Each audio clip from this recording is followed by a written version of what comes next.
ఆ కుర్చీని మార్చబెట్టి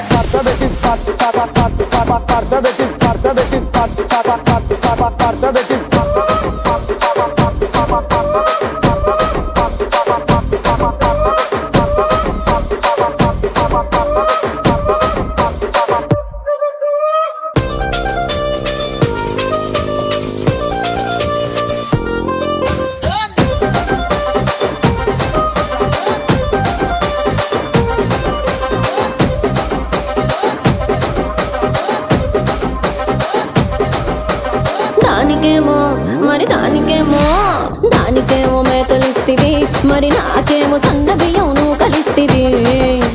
మేకలేమో వందలుగా మందలుగా పెరిగిపాయ, నాకిచ్చిన నూకలేమో ఒక్క పూట కరిగిపాయ. ఆడపచ్చరాళ్ళ తూకాలిస్తివి, మరి నాకేమో